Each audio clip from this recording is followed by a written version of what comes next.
Sunana Zinar Muhammad Gidado, kanwa ga Saratu Gidado. Ni nake binta, uwar mu ɗaya uban mu ɗaya da ita.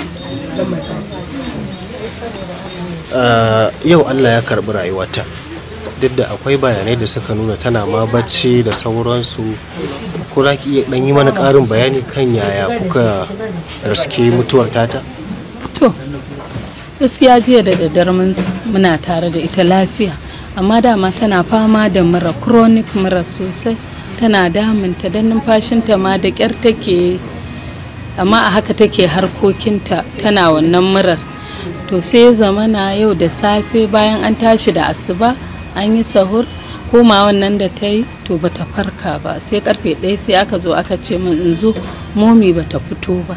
Sai muka taso muka zo aka yi ta buga kofa shiru, na buɗa na karya net na tagarta, sai na gano ta a kwance ko motsi bata ba, sai na ce ta rasu. Sai yaro ya zo ya balla kofar, sai muka shiga sai muka tara ta rasu. Yi babban rashi, abin baya misaltuwa ba, sai da zan kwatanta abin ba yadda na ji rasu wannan. Ubangiji Allah ya gafarta mata, Allah kai haske kabarinta.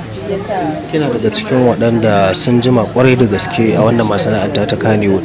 An jima ana hulɗa da ita Hajiya Saratu Gidado da su. Da me zaki fitina ta? Ina tana ta wurare da yawa, saboda mun daɗe da ita a masana'antar nan, sannan ma fim ɗin muka yi da ita ma ba zan ma iya tana su suna da yawa. Ta fito a babata, a yata, a uwar miji da sai sauransu dai. So mun yi mu'amala ta arziki da ita, da sadda haka haɗu za a yi mu'amala ta arziki, ta tambaye ka ƴan uwanka, ƴaƴanka, kowa da kowa ta tambaye ka. So akwai fuskantar juna da mutunci da mutuntawa. Da daraktan mu ɗaya da ita, inda tana location za ka ga mu tare da ita. Har na zo ma Allah ya sa na auri daraktan, na haihu da shi na rubuto. Duk sanda daraktan sai ta ce ni ƴata nake tambaya, bana tambayar kowa, ina wannan ƴata wata darakta, da shi nake tunata gaskiya. To inna lillahi wa inna ilaihi raji'una. Gaskiya fi sabilillahi ba zan iya tuna yaushe na ji mutuwar da ta girgiza ta tayar min da hankali irin mutuwar Anty Saratu ba, saboda ko jiya ma ni sai da na sa abu a status sai da ta yi magana. To ban, kawai dai abin ya zo min wani iri, na ji shi kamar gaske kamar ba gaske ba. To amma ba abin da za mu ce, sai dai mu ce muna son ta, amma san da Allah subhanahu wataala yake mata yafi. Muna mata addu'a da fata alkhairi, Allah ya sa ta huta.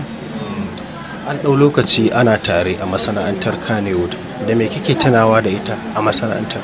Wallahi ni gaskiya abin da zan daɗe ina tunawa da ita shine cika alkawari da magana ɗaya da gaskiya da kuma son zumunci.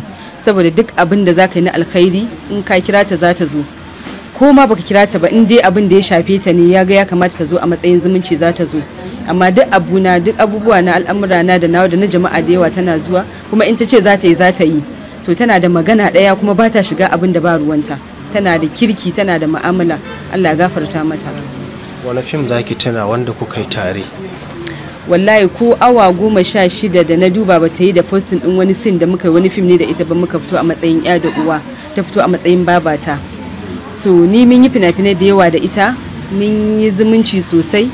To fina-finan da yawa gaskiya, amma yanzu haka a page ɗinta last post ɗin da ta yi, bidiyon sin ɗin ni da ita ne muka yi fim ɗin, ta fito a matsayin babata. Allah dai ya gafarta mata.